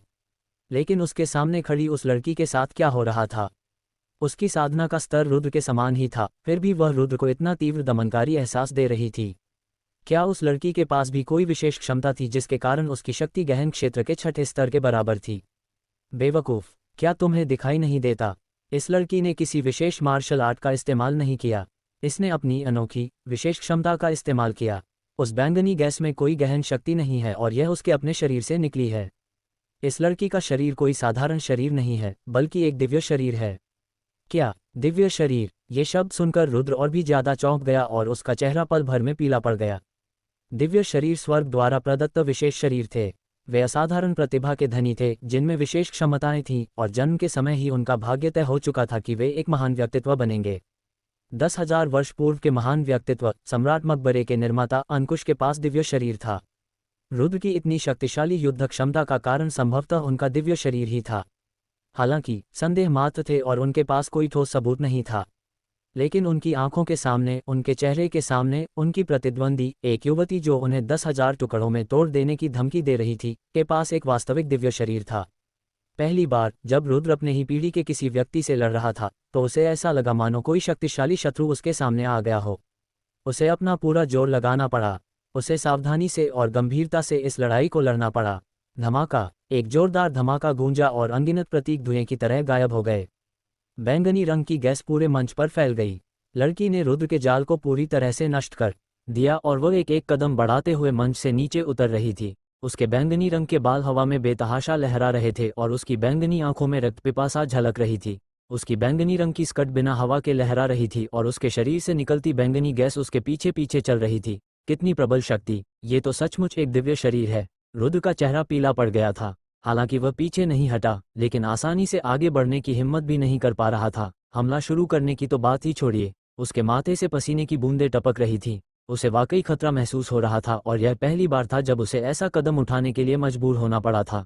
वाटिल्ड, गड़गड़ाहट गड़गड़ाहट। ठीक उसी समय चारों ओर कान फाड़ देने वाली गर्जना गूंज उठी, जो पहले से कई गुना अधिक तीव्र थी। धरती कांप उठी और दरारें भी पड़ गईं। चट्टानों के गिरने की आवाजें सुनाई देने लगीं, और सबसे महत्वपूर्ण बात यह थी कि एक शक्तिशाली लेकिन प्राचीन दमनकारी भावना उन पर टूट पड़ी। पौराणिक गुप्त कौशल प्रकट हुआ। बाघ की दहाड़ चारों दिशाओं में गूंज उठी और उसने पूरी दुनिया को हिला दिया। मकबरा इतनी बुरी तरह कांप रहा था मानो किसी भी क्षण ढह जाएगा। उस दबाव में, उस शक्ति के सामने, बैंगनी वस्त्र पहने उस अनन्या ने जो प्रतिरोध दिखाया था, वह बहुत छोटा प्रतीत हुआ। वह पूरी तरह से दब गया और उसका उल्लेख करना भी व्यर्थ था। तुम दोनों छोटे बच्चे कहाँ से आए हो और मेरी नींद में खलल डालने की हिम्मत कैसे करते हो? वह आवाज़ 10,000 जानवरों की एक साथ दहाड़ जैसी लग रही थी, फिर भी किसी शक्तिशाली व्यक्ति की गर्जना जैसी भी। ऐसा लग रहा था मानो वह हर दिशा से आ रही हो, फिर भी मानो आत्मा की गहराई से आ रही हो। वह भारी और शक्तिशाली थी और उसमें प्राचीन आभा भरी हुई थी। उस आभा की आयु विचित्र लग रही थी, मानो कोई आत्मा 10,000 वर्षों तक सोई रही हो और अभी अभी जागी हो। वह लोगों पर एक ऐसा दबाव डालती थी जो इस दुनिया का नहीं था। मैं आपको प्रणाम करती हूँ। मेरा दखल देने का कोई इरादा नहीं था, लेकिन मैं नहीं चाहती थी कि आप यहाँ कैद रहें और आपकी शक्ति दफन हो जाए। इसलिए मैंने आपको मुक्त करने के लिए ये गुस्ताखी भरा काम किया। इसके जवाब में बैंगनी वस्त्र पहने अनन्या ने एक झटके में आधा घुटना जमीन पर रख दिया, अपने हाथ जोड़े और हवा को प्रणाम किया। बकवास! मैं अब तक आराम करना चाहता था। अगर मैं बाहर आकर थोड़ा सा अंगड़ाई न लेता तो तुम्हारे जैसे छोटे बच्चे मुझे कैसे जगा सकते थे? उस आवाज में थोड़ी सी नाराजगी झलकने लगी। पलक झपकते ही चारों ओर से सफ़ेद रंग की गैस उमड़ पड़ी। वह हवा में संघनित होने लगी और देखते ही देखते एक विशाल सफ़ेद बाघ का रूप ले लिया। वह बाघ बेहद विशाल था। उसकी लंबाई 20 मीटर से भी अधिक थी और उसका एक पंजा रुद्र को कुचलकर मांस का टुकड़ा बना सकता था। हालांकि वह एक सफ़ेद बाघ था, लेकिन वह वास्तविक शरीर नहीं था। उसके पूरे शरीर पर सफ़ेद गैस छाई हुई थी। ऐसा लग रहा था जैसे कोहरा हवा में घूम रहा हो और वह रुद्र और उस अनन्या को घूर रहा हो। उसकी आंखों में पुतलियां नहीं थीं और दोनों आंखें दो काले गड्ढों जैसी थीं।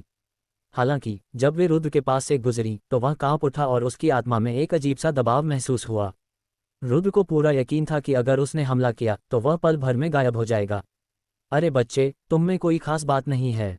तुमने न सिर्फ छुपकर घुसपैठ की, बल्कि गुप्त रूप से अचानक हमला करने की योजना बनाकर मछुआरे का फायदा उठाने की कोशिश भी की।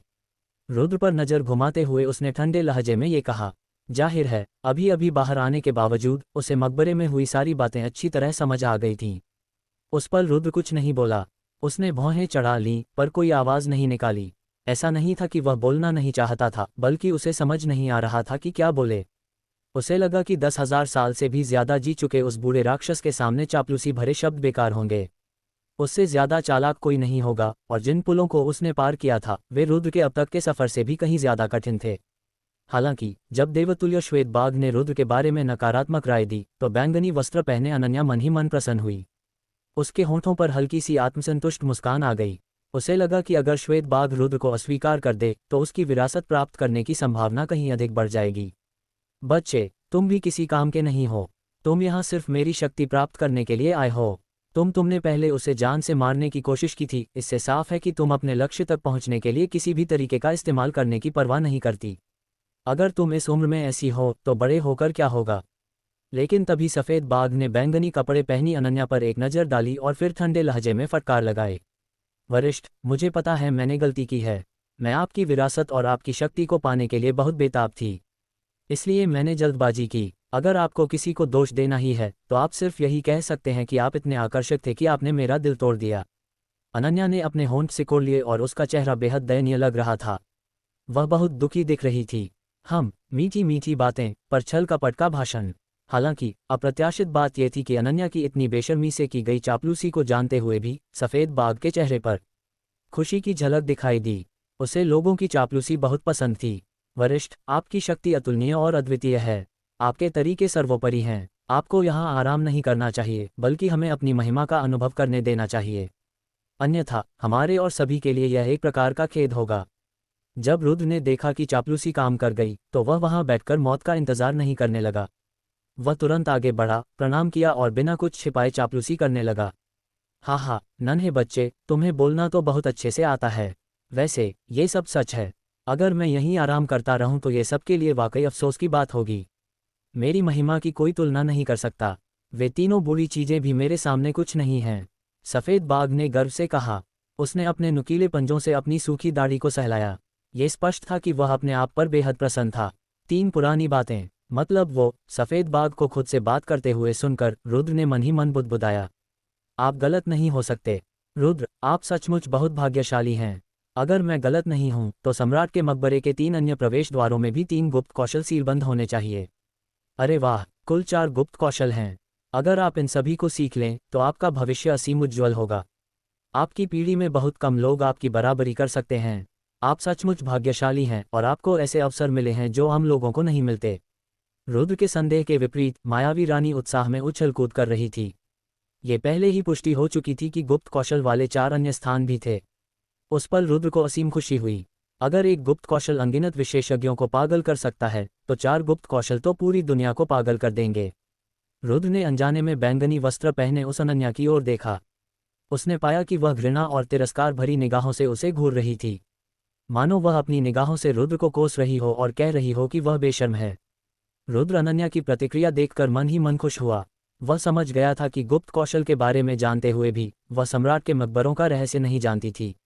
उसे यह नहीं पता था कि नीलेश प्रांत में 3 और प्रवेश द्वार हैं और संभवतः 3 और गुप्त कौशल भी अंदर ही छिपे हुए हैं। मैं अपना परिचय देता हूँ। मैं श्वेत बाघ वध तकनीक हूँ और मुझे एक महाशक्तिशाली सम्राट ने बनाया है। अपने गुरु का नाम बताना उचित नहीं होगा, लेकिन उनकी शक्ति और सामर्थ्य के बल पर वे अपने पैरों की एक हल्की सी हरकत से इस पूरी धरती को और इस आकाश को ढहा सकते हैं। वे इस संसार में अत्यंत शक्तिशाली व्यक्ति हैं। ठीक उसी समय उस देवतुल्य श्वेत बाघ ने अपना परिचय दिया।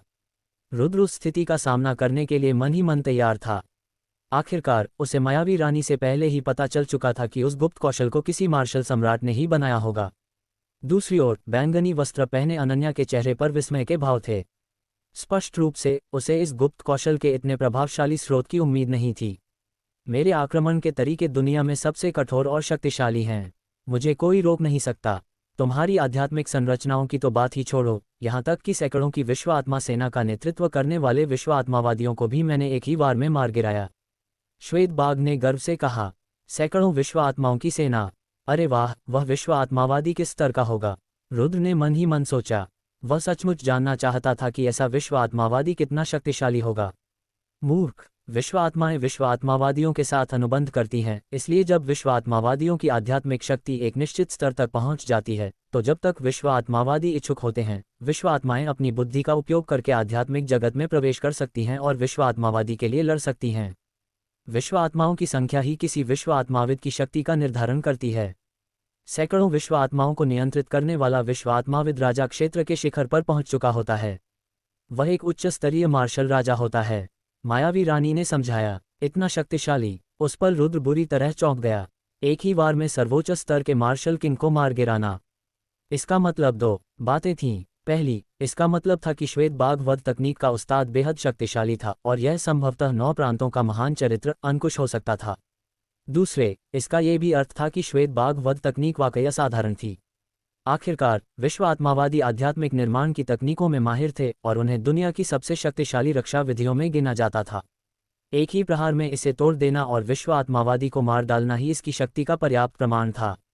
इसमें कोई आश्चर्य नहीं कि उस वर्ष मयंक रावत को विश्व में अद्वितीय आक्रमणकारी विधि वाला कहा जाता था।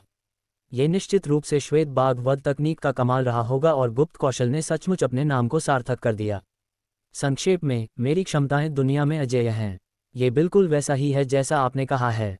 मुझे यहाँ आराम करने में कोई दिक्कत नहीं है, लेकिन यह अफसोस की बात होगी। इसलिए मैंने बाहर आकर लोगों को एक बार फिर अपनी महिमा का अनुभव कराने का फैसला किया है। सफ़ेद बाघ हवा में चक्कर लगाते हुए अपनी ही प्रशंसा में तुरही बजाने लगा। हालांकि भले ही वह कुछ ज़्यादा ही सीधे साधे ढंग से बोल रहा था और अपने आत्मविश्वास को कुछ ज़्यादा ही बढ़ा चढ़ाकर दिखा रहा था, रुद्र और बैंगनी वस्त्रधारी अनन्या को उसकी बातों पर जरा भी संदेह नहीं था, क्योंकि यह निश्चित रूप से एक गुप्त कौशल था जो किसी किंवदंती के समान था। भले ही तुम दोनों बच्चों का चरित्र अच्छा न हो, लेकिन तुम्हारी प्रतिभाएं फिर भी सराहनीय हैं। आपस में लड़ो, मैं अपनी प्रतिभा विजेता को सौंप दूंगा। मेरी प्रतिभा का तुम किस हद तक उपयोग कर सकते हो, ये तुम पर निर्भर करेगा। पर चिंता मत करो, भले ही तुम्हारी प्रतिभा कितनी भी खराब क्यों न हो, मैं तुम्हें दोष नहीं दूंगा। मैं तो बस खुद को दोष दूंगा कि मैंने अपनी आंखों पर भरोसा नहीं किया। उस साल मयंक रावत भी इतना साधारण था, लेकिन मैंने कभी यह नहीं कहा कि वह कुछ नहीं कर सकता और इसके लिए उसे दोषी नहीं ठहराया। आखिर वही तो मैंने चुना था। सफ़ेद बाघ अचानक बोला और उसकी आवाज़ में कमोबेश पछतावा झलक रहा था। क्या मयंक रावत साधारण था? उस साल मयंक रावत साधारण था। तुमने कभी नहीं कहा कि वह अच्छा प्रदर्शन नहीं करेगा। अब शिकायत कर रहे हो? रुद्र मन ही मन नाराज था। तथाकथित गुप्त कौशल वाला व्यक्ति कितना अहंकारी, घमंडी, स्वार्थी और कुटिल था। हालांकि ये कहना उचित था, अन्यथा रुद्र और बैंगनी वस्त्र वाली अनन्या इसके प्रति इतना सम्मानजनक व्यवहार नहीं करते और इसकी प्रशंसा पाने के लिए आपस में लड़ते नहीं। लेकिन मौजूदा हालात को देखते हुए बोलने की कला का कोई फायदा नहीं था। श्वेत बाघ पहले ही बोल चुका था और वह रुद्र और बैंगनी वस्त्रधारी अनन्या को आपस में लड़वाना चाहता था। जो भी जीतेगा उसे उसकी शक्ति प्राप्त होगी। क्या देख रहे हो? शुरू क्यों नहीं कर रहे? अगर जरा भी देर की तो सावधान रहना, वरना मैं अपना इरादा बदल सकता हूँ। दोनों पर नज़र घुमाते हुए सफ़ेद बाघ ने असंतोष से दहाड़ मारी। मरना। जैसे ही श्वेत बाघ ने बोलना समाप्त किया, बैंगनी वस्त्रधारी अनन्या ने बिजली की तरह हमला कर दिया। बैंगनी रंग की गैस की लपेटें चारों ओर फैल गईं और उसके काले बाल एक बार फिर बैंगनी हो गए। उसकी बैंगनी आंखों में हत्या का भाव था। वह सचमुच रुद्र को मारना चाहती थी। बैंगनी रंग की गैस की लपेटें तेजी से आगे बढ़ रही थीं। वे बैंगनी रंग के दुष्ट, भयंकर और जंगली जानवरों की तरह लग रही थीं। रुद्र ने ये सब चुपचाप सहन नहीं किया। वह आगे बढ़ा, अपनी पीठ सीधी की, बाएं हाथ में सुनहरा धनुष और दाएं हाथ में सुनहरा बाण बनाया। उसने धनुष को तब तक खींचा जब तक कि वह पूर्ण चंद्रमा के आकार का नहीं हो गया और उसके द्वारा छोड़े गए तीर गिरते हुए उल्कापिंडों की तरह थे। हवा में फैले तीर सुनहरे रंग के तूफान में तब्दील हो गए और बैंगनी रंग की गैस की ओर विस्फोटक रूप से बढ़े। हालांकि अप्रत्याशित बात यह थी कि धुएं जैसी धुंधली बैंगनी रंग की गैस कमजोर नहीं थी, बल्कि वह तांबे और लोहे की दीवार की तरह मजबूत थी। रुद्र के 100 रूपांतरणों वाले धनुष की शक्ति और भी अधिक होने के बावजूद बैंगनी रंग की गैस की परतों को भेदने के बाद यह न केवल धीरे धीरे धीमा हो गया बल्कि अंत में रुक गया और चकनाचूर होकर गायब हो गया। सबसे महत्वपूर्ण बात यह थी कि बैंगनी रंग की गैस की आक्रमण शक्ति को 100 रूपांतरणों के धनुष द्वारा रोका नहीं जा सका। उसी क्षण बैंगनी रंग की गैस ने अपनी अपार शक्ति के साथ रुद्र की ओर आक्रमण किया। यह आकाश से उतरा और ऐसा लगा जैसे कोई झरना हो जिसकी शक्ति अदम्य हो, और ऐसा भी लगा जैसे कोई धारा हो जो किसी भी चीज को भेद सकती हो। उस स्तर की शक्ति, उस स्तर की सामर्थ्य, इसे केवल रुद्र ही समझ सकता था जो इसे अनुभव करने वाला था। लेकिन रुद्र सिर्फ दिखावे का धनी नहीं था। उसने ठंडे स्वर में एक गहरी सांस ली और बिना किसी हड़बड़ी या घबराहट के, जैसे ही बैंगनी रंग की गैस उस पर गिरने वाली थी, उसने अचानक शाही आकाश तकनीक का इस्तेमाल किया और आसानी से उससे बच गया। Whoosh whoosh whoosh. हालांकि रुद्र ने जिस बात पर ध्यान नहीं दिया वह ये थी कि जैसे ही उसने उस पर से खुद को बचाया, लगभग उसी समय बैंगनी रंग की गैस भी फटकर अनगिनत बड़े बड़े बैंगनी रंग के गैस के हाथों में बदल गई। उन्होंने रुद्र पर हमला किया और उनकी गति कई गुना तेज थी। Boom boom boom. गैस के हाथों में अत्यधिक शक्ति थी। हर धमाके के बाद विशेष सामग्री से बनी जमीन पर मौत का एक गहरा गड्ढा बन जाता था। धूल और मलबा चारों ओर उड़ने लगा। रुद्र एक फुर्तीले बंदर की तरह अनगिनत बड़े बड़े बैंगनी रंग के हाथों से बचते हुए कूद गया। हालांकि उसकी गति के आगे वे बड़े हाथ बेबस थे, फिर भी रुद्र निष्क्रिय अवस्था में डूब गया। जैसे ही रुद्र चकमा खाकर उठा, उसने बैंगनी वस्त्र पहने अनन्या की ओर देखा। उसने पाया कि वह वहीं खड़ी थी और एक कदम भी नहीं हिली। वह उसे तिरस्कार भरी निगाहों से देख रही थी, मानो रुद्र किसी काटने की मेज पर रखी मछली हो जिसे बेरोक-टोक काटा जा रहा हो। अरे बदमाश, अगर मैंने तुम्हें अपनी ताकत नहीं दिखाई तो तुम सचमुच मुझे बीमार बिल्ली समझोगे। उसी क्षण रुद्र ने भागना अचानक रोक दिया। एक विचार के साथ उसकी आंखों में सुनहरे रंग की बिजली प्रकट हुई। उसी समय उसके चारों ओर का आकाश भी हिल उठा। छोटी छोटी सुनहरी बिजली निकली और वे एक मानव आकार की ढाल बन गईं। ये ढाल रुद्र के सामने बन गई और उसकी आभा तुरंत गहन क्षेत्र के पहले स्तर से दूसरे स्तर पर पहुंच गई। Boom boom boom boom boom. उसी समय बैंगनी रंग के बड़े बड़े हाथों ने चारों ओर से रुद्र को घेर लिया और उस पर हमला कर दिया। उन्होंने रुद्र के भागने का रास्ता लगभग पूरी तरह से बंद कर दिया और उसके शरीर पर लगातार विस्फोट करने लगे। बैंगनी रंग की गैस मलबे में मिल गई और यहाँ तक कि मकबरा भी हिलने लगा।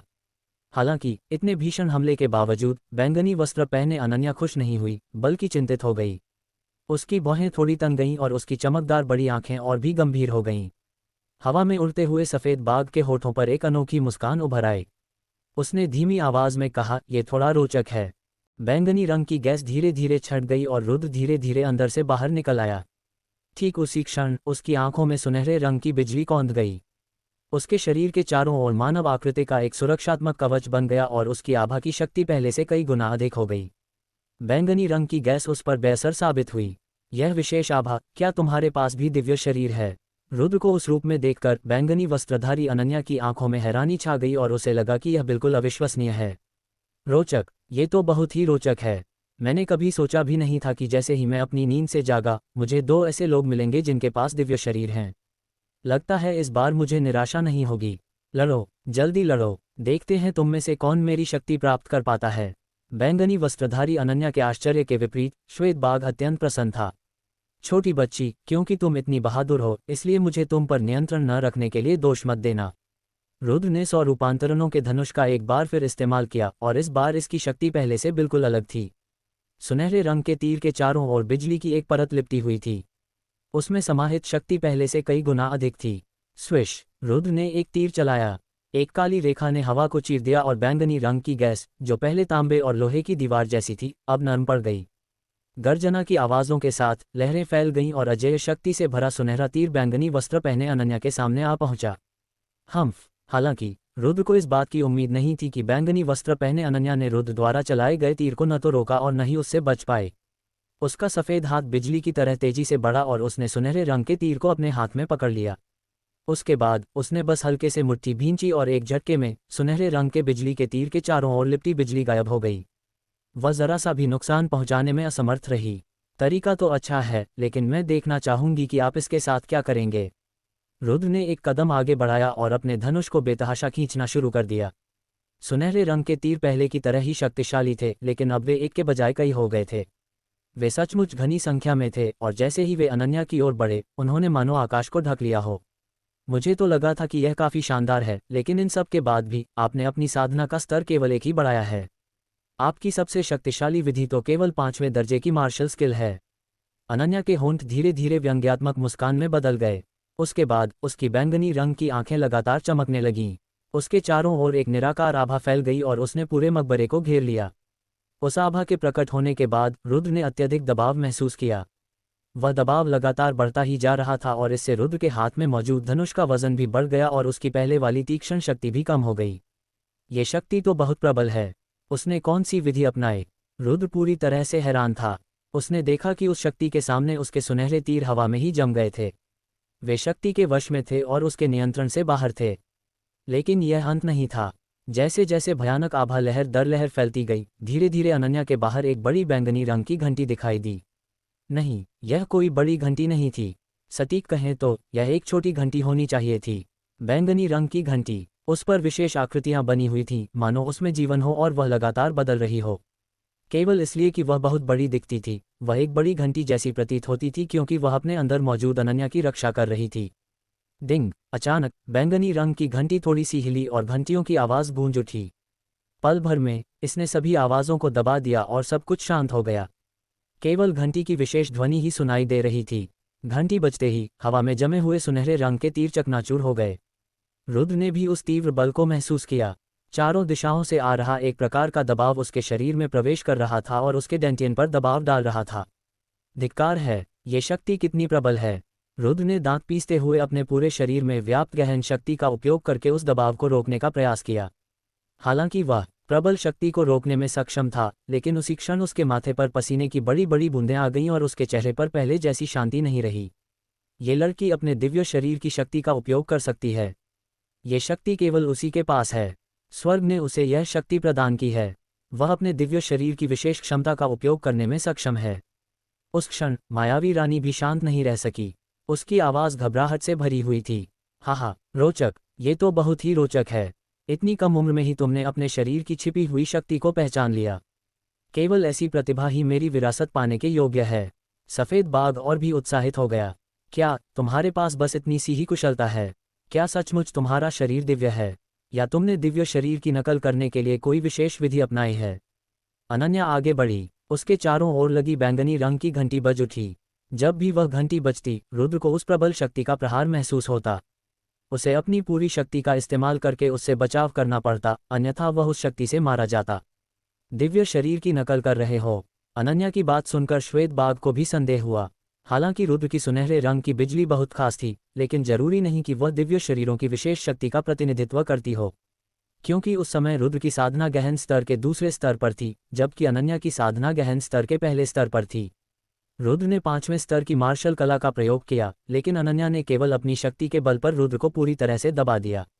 दिव्य शरीरों की यही शक्ति थी।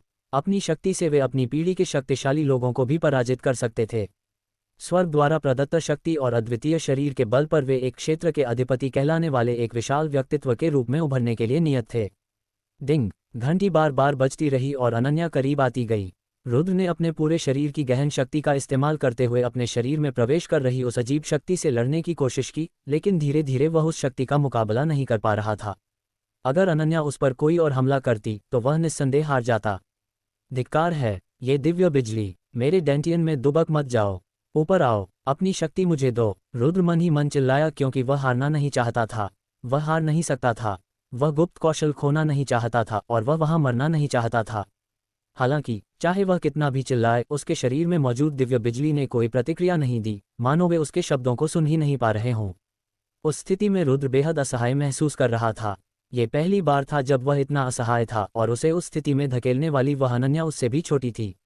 ये जानकर कि वह अनन्या का सामना इसलिए कर पाया क्योंकि उसने मायावी रानी की शक्ति उधार ली थी। अगर वह अपनी खुद की साधना पर निर्भर होता तो अनन्या उसे अब तक मार चुकी होती। ये पहली बार था जब उसे एहसास हुआ कि वह दुनिया में अभी भी अजेय नहीं है। उसी पीढ़ी के लोगों में उससे भी अधिक प्रतिभाशाली लोग थे, उससे भी अधिक बलवान लोग थे, और ऐसे व्यक्ति के सामने वह इतना कमजोर था कि एक भी वार सहन नहीं कर सकता था। तुम्हारा साहस तो बस झूठा है, और तुम्हारे पास दिव्य शरीर भी नहीं है, और अगर होता भी तो तुम्हारी क्षमता बहुत कमजोर है। मेरे सामने तुम बिल्कुल लाचार हो। अनन्या लगातार व्यंग्य करती रही और उसका दबंग लहजा साफ झलक रहा था। वह हद से ज्यादा घमंडी थी, लेकिन वास्तव में उसमें इस तरह के घमंड के सारे गुण थे। उसी क्षण हवा में चक्कर लगा रहे सफेद बाघ ने अपने होठों के कोने को संतुष्टि भरी मुस्कान में बदल दिया। हालांकि वह अभी भी चुपचाप सब कुछ देख रहा था, लेकिन उसमें पहले जैसी उत्तेजना नहीं थी, क्योंकि उसे लग रहा था कि युद्ध का परिणाम पहले ही तय हो चुका है। In a world where power decides fate, will rise to shake the heavens.